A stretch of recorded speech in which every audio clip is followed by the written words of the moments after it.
अस्सलाम वालेकुम नाज़रीन, आप देख रहे हैं न्यूज़ टॉक। मैं हूं यशमीन जमाल। नाज़रीन, एक ऐसे वक्त में जहां पर इंतखाबात की तैयारियां मुल्क में इस वक्त हम देख रहे हैं कि अपने अरूज पर हैं। सभी सियासी मुखालफीन एक दूसरे पर हम देख रहे हैं कि जो सियासी और लफ्जी गोलाबारी है उसका सिलसिला भी जारी है।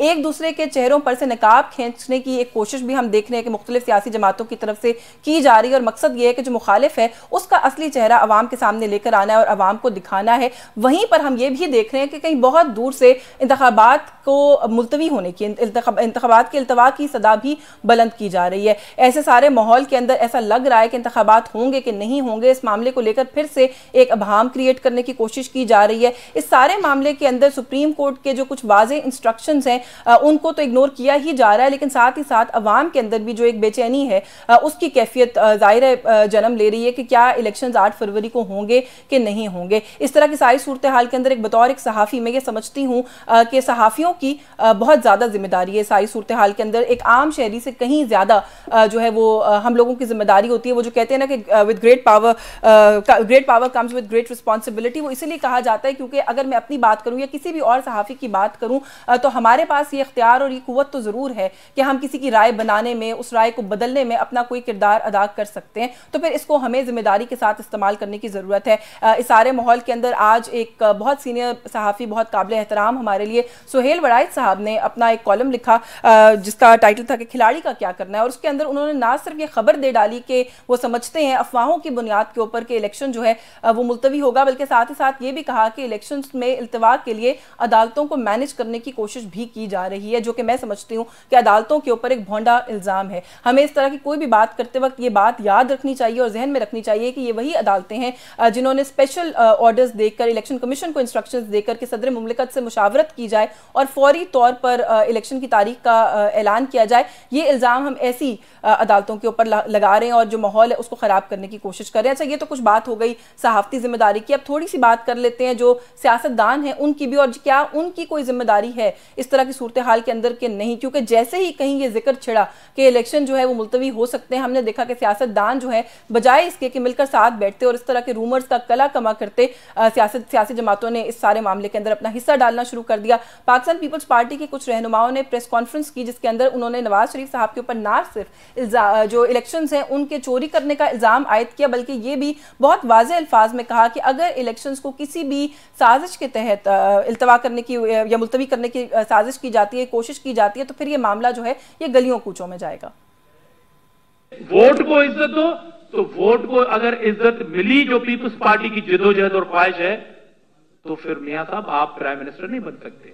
हाँ, ठीक कह रहे हैं आप कि अब वोट को नहीं सिर्फ मुझे इज्जत दो, मगर अगर मेरे वोट पे डाका डला और इस शर्त की बुनियाद पर डला तो पाकिस्तान में एक बहुत बड़ी मुजाहिमती तहरीक जन्म लेगी। वो लोग अब कह रहे हैं कि वोट को नहीं सिर्फ मुझे ही इज्जत दो, कि मैं जब कहूं तब इलेक्शन हो। तो ये लाडलों की फरमाइश पे अगर इलेक्शन को पीछे किया गया तो मेरे ख्याल में पाकिस्तानी अवाम को फिर एक सख्त एहतजाजी तहरीक या मुजाहिमत की तरफ जाना होगा। जी, नून लीग दूसरी जानिब ना सिर्फ इन इल्ज़ामात की बहुत सख्ती से तरदीद कर रही है, बल्कि साथ ही साथ ये भी कह रही है कि नून लीग भी यही समझती है कि मुल्क की बका इस बात के अंदर है कि मुल्क के अंदर फ्री और फेयर इलेक्शन होने चाहिए। बल्कि वो ये भी कह रहे हैं कि जो दीगर सियासी जमातें हैं वो इंतखाबात को मुलतवी करने की किसी किस्म की साजिश में इन्वॉल्व हैं। शायद वक्त पे होने वाले इंतखाबात, मुनसिफाना इंतखाबात जो है वही इस गर्दाब से पाकिस्तान को निकालने की पोजीशन में है। और अगर ये इलेक्शन डिले किए गए, जो कि कुछ कुव्वतों का, कुछ जमातों का, कुछ सोच के हामिल उन लोगों का जो मुतनाज़ा बनाने की ख्वाहिश रखते हैं इन इंतखाबात को, वो एक कैंपेन चला रहे हैं ताकि ये पाकिस्तान में होने वाले इंतखाबात किसी तौर पर भी मुलतवी हो सके। जी नाज़रीन, जहां एक तरफ नून लीग अपने पर लगने वाले इंतखाबात को मुलतवी करने की कोशिश का जो इल्ज़ाम है उसमें हम देख रहे हैं कि उसे दामन छुड़ाने की कोशिश करती हुई नजर आ रही है, वहीं पर नून लीग साथ ही साथ अपना जो एक मुर्दा बयानिया है एहतसाब का लग रहा है कि उसमें भी दोबारा से जान डालने की कोशिश कर रही है। 2017 के किरदार थे उनको कटहरे में खड़ा किया जाना चाहिए था ताकि पाकिस्तानी कौम को पता चलता कि हमारे असल मुल्ज़िम कौन है। जी नाज़रीन, इन्हीं सभी इश्यूज़ पे बात करेंगे। हमारे असल मुल्ज़िम कौन है, इलेक्शंस कौन मुलतवी कराना चाह रहा है, वोट पर डाका डाला जा रहा है, ये कहा है धामरा साहब ने। तो धामरा साहब से खुद ही पूछ लेंगे कि उनके वोट पर कौन डाका डाल रहा है। हमारे साथ मौजूद है पाकिस्तान पीपल्स पार्टी से सेक्रेटरी इन्फॉर्मेशन है पीपल्स पार्टी के सिंध के आजिज़ धामरा साहब ने हमें ज्वाइन किया। बहुत शुक्रिया सर आपका, आपके वक्त के लिए। IPP सिंध के सदर हैं महमूद मौलवी साहब मौजूद है। सर बहुत शुक्रगुजार हूँ आपकी भी, आपके वक्त के लिए। पाकिस्तान मुस्लिम लीग नवाज से सीनियर सियासतदान निहाल हाशमी साहब ने हमें ज्वाइन किया। Thank you so much for your time also. Sir मैं धामरा साहब, अगर आप इस गुफ्तगू का आगाज कर लूँ, आप तो बड़े नाराज थे सर प्रेस कॉन्फ्रेंस में। आपने कहा जी कि वोट पर डाका डालने की अगर कोशिश की गई तो अच्छा नहीं होगा। सर आपके वोट पर कौन डाका डाल रहा है, थोड़ा सा ये, क्योंकि और ये जहन में रखिएगा कि जो इब्तदाइया मैंने दिया, मैं इसी पर्सपेक्टिव में ये सवाल कर रही हूँ कि जब आप लोग ये कहते हैं तो लोगों के अंदर एक इस तरह की कैफियत पैदा होती है इससे। बिस्मिल्लाहिर्रहमानिर्रहीम।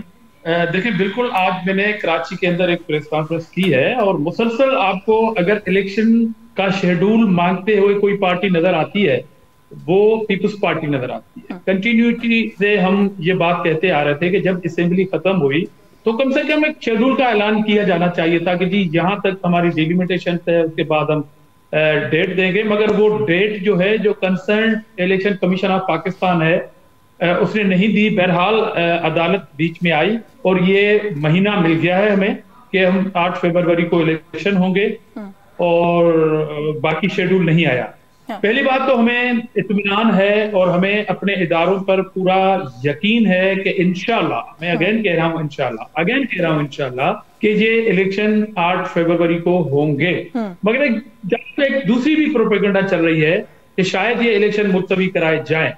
तो एक ऐसी पार्टी थी जब हम शुरू में इलेक्शन कमीशन पे एक बात करें ना, या तो इदारे पर एतमाद नहीं है कि इदारा किसी प्रेशर में आ जाएगा, या फिर इदारे पे एतमाद है कि इदारा इतना फेयर है और इतना फ्री है कि वो किसी के दबाव में नहीं आएगा। एक ही बात हो सकती है, या आपको खदशा है कि इलेक्शन डिले होगा या आपको यकीन है कि इलेक्शन हो जाएगा। ये बतौर पॉलिटिकल पार्टी हमारी ये विश थी, हमारी ये ख्वाहिश थी कि जो काम जिसका है उसको सजे। Election commission of Pakistan supreme court of Pakistan के बीच में आने से पहले अगर ये डेट फरवरी दे दी ना, फरवरी दे सकती थी। तो जो काम जिसका था उसने नहीं किया और सुप्रीम कोर्ट ऑफ पाकिस्तान को बीच में आना पड़ा। मगर मैं अगेन जो दूसरी बात कहने जा रहा हूं कि अगर ये थ्योरी भी चल रही है कि जी इलेक्शन मुलतवी होंगे तो जो नहीं होने चाहिए, और मुझे पूरा पुख्ता यकीन है कि नहीं होंगे। मगर बावजूद इस बात के कि आपको ये याद होगा जब चेयरमैन बिलावल भुट्टो जरदारी साहब पीपल्स पार्टी की सेकंड लीडरशिप भी, हम आज के टॉक शो में आके जब इलेक्शन मांगते थे, इलेक्शन कमीशन थे, तो एक पार्टी जो है वो आके डेट देती थी कि नहीं जनाब फरवरी से पहले तो इलेक्शन होंगे नहीं। अब वो पॉलिटिकल पार्टी है, इलेक्शन कमीशन का ज़ैली कोई इदारा नहीं था, कोई विंग नहीं थी, मगर वो हमें डेट देती थी कि जी फरवरी से पहले इलेक्शन नहीं हो सकते। तो इसलिए हमें ये खदशात के साथ साथ ये मुतालबा करना पड़ता था। मैं जरा महमूद मौलवी साहब से पूछ लूं कि उन्हें और उनकी जमात को भी कोई खदशात हैं कि नहीं है, लेकिन आपकी जो बात है मैं इसके ऊपर दोबारा जरूर आके प्रोब करूंगी कि एक ऐसे इलेक्शन कमीशन पे जिनसे पहले एक जमात ने तारीख दे दी इलेक्शन की, और आप लोगों को ये बात जाहिर है नागवार गुजर रही है कि कैसे एक जमात को पता है, उस पर आपके जो जरदारी साहब है वो कहते हैं हमें एतमाद भी है। ये बात फिर समझ नहीं आती, लेकिन मैं आऊंगी इस जानिब। महमूद मौलवी साहब, सर आप लोगों की इस वक्त नहीं सर, आप ये नहीं कह रहा हूं कि मैं एतमाद है, जो डेट है उस पे इलेक्शन कमीशन इलेक्शन कराएगी फेयर एंड फ्री। मैं भी कह रहा हूं सुप्रीम कोर्ट के कहने पर एक इदारे ने इलेक्शन करवाया, एक और सियासी जमात को पता था इलेक्शन कब होगा, साथ साथ इल्जामात भी लगा रहे हैं सर। नहीं, वो तो कॉमन बात है कि जो हमारी डिमांड थी कि जिस इदारे को डेट देनी थी वो नहीं दी, मगर अब जब डेट आ गई है तो मेरे ख्याल में, मैं तो इंशाल्लाह के साथ कह रहा हूं, यकीन के साथ कह रहा हूं कि अब ये इलेक्शन डिले नहीं होना चाहिए। मुझे महमूद मौलवी साहब को गुफ्तगू में शामिल कर लूं। सर आप लोग किस तरीके से देख रहे हैं ये जो एक दो बातें, एक तो ये जो इल्जाम लग रहा है कि फ्री फेयर इलेक्शन और इलेक्शन क्या मुलतवी होगा, क्यों, कौन इसके पीछे फैक्टर्स हो सकते हैं, और नून लीग की तरफ सिस्टम झुका हुआ है, ये एक इल्जाम है जो कहीं ना कहीं से सर उठा रहा है। आप लोगों की इसके ऊपर क्या राय है? आपको भी लगता है कि ये जो बात की जा रही है इलेक्शन के इल्तवा की है, इसका कोई बैकग्राउंड आपको समझ में आ रहा है? बिस्मिल्लाहिर्रहमानिर्रहीम।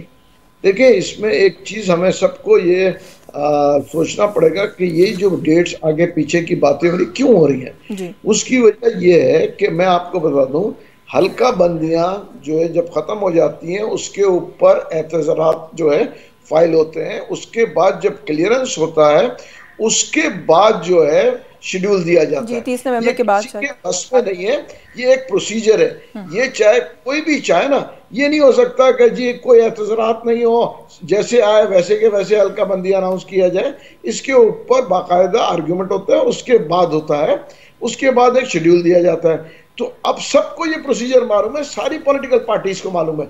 मगर अगर हम पॉलिटिकल माइलेज लेने के लिए कहें कि जी ये इस डेट में होने चाहिए, डेट आगे नहीं हो सकता, फरवरी क्यों हुआ, देखें ये चीजें हम पॉलिटिकल माइलेज इस पे ना लें, जो रियलिटी है उसको फेस करें। हमने 6 माह पहले ये हल्का बंदियों का इशू क्यों नहीं उठाया?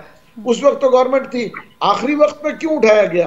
और 2017 के उसके ऊपर तो इलेक्शंस नहीं हो सकते, ये सबको मालूम है। मगर हम इसके ऊपर जो इधर से उधर बहस कर रहे हैं। देखिए जो रियलिटी है उसके प्रोसीजर्स को कोई भी जो है ना अडॉप्ट करना पड़ेगा, कोई भी अवॉइड नहीं कर सकता। यानी कि मैं ये क्या आईपीपी का ऑफिशियल मौकफ समझूं फिर कि इलेक्शन कमीशन पर मुकम्मल एतमाद है? आप समझते हैं कि 8 फरवरी को इलेक्शन होगा? इलेक्शन देखिए, आईपीपी को इलेक्शन कमीशन पे भी पूरे एतमाद है और ये इंटीरियम गवर्नमेंट पे भी एतमाद है। जैसे जरदारी साहब ने बड़ी मैच्योरिटी दिखाई ये कहते हुए कि जी मुझे इलेक्शन कमीशन और इसके ऊपर पूरी एतमाद है। और ये भी मैं फिर लोगों से कह दूं, हमारे पॉलिटिकल भाई बैठे हैं, कि ये भी हमें एतमाद करना पड़ेगा कि जो रिजल्ट आएंगे उसको हमें एक्सेप्ट करना पड़ेगा, क्योंकि मुल्क इस वक्त इकोनॉमिक क्राइसिस में है। ये अफोर्ड नहीं कर सकता कि इलेक्शन के रिजल्ट आए और उसके बाद जो पॉलिटिकल पार्टीज रोड पे आए। तो अगर खुदा ना आपको ये क्यों खतरा है कि कोई रोड पर आएगा? देखिए जिस हिसाब से लोग बातें कर रहे हैं कि जी हमें एक्सेप्टेबल आज नहीं है, हमें एक्सेप्टेबल कल नहीं है, अगर इसको एक्सेप्ट ना करें। और देखिए पास्ट में भी तो ये हुआ है ना, पास्ट में जब देखें हर दफा जब भी इलेक्शंस होते हैं उसके रिजल्ट जो है मुतनाज़ा बना देते हैं। वो जो हारने वाली पार्टी होती है कहती है एक्सेप्टेबल नहीं है। तो चले मैंने ये सवाल इसलिए पूछा आपसे कि क्यों आपको लगता है, क्योंकि बिलावल साहब ज्यादा ये बात करें और जरदारी साहब ने कह दिया है कि वो अभी ट्रेनिंग हासिल करें, वो भी उतने मैच्योर नहीं है, तो शायद हमें उस पर ज्यादा परेशान होने की जरूरत नहीं है। मैं पूछूंगी धामरा साहब से ये बात भी, लेकिन हाल हाशमी साहब को गुफ्तगू में शामिल कर लूँ। हाशमी साहब, पीपल्स पार्टी के रहनुमाओं ने प्रेस कॉन्फ्रेंस की, धामरा साहब तो प्रोग्राम में भी मौजूद हैं, उन्होंने ना सिर्फ ये इल्जाम आयद किया है कि नून लीग इलेक्शन चोरी करने की कोशिश कर रही है, बल्कि साथ साथ ये भी कहा है कि अगर इल्तवा करने की कोई साजिश होती है, इलेक्शन में को मुलतवी करने की कोई साजिश होती है, तो भी ये बात गलियों कूचों तक जाएगी, ऐसे रुकेगी नहीं।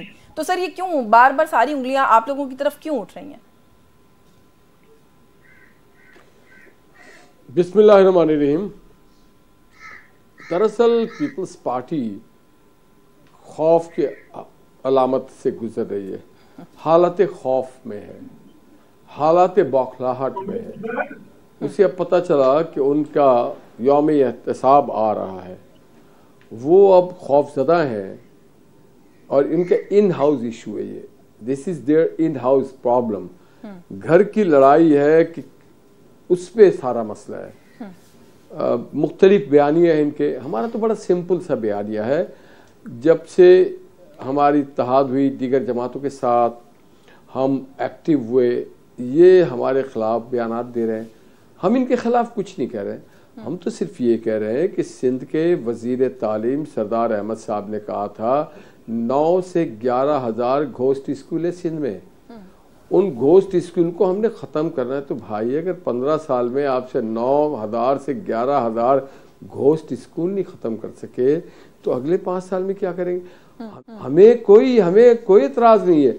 इनके अपने वजारत ये उनके चेयरमैन ने कहा है कि हमें सिंध में शहबाज स्पीड चाहिए। तो अगर हम सिंध में शहबाज स्पीड ला रहे हैं तो ये क्यों चीख रहे हैं?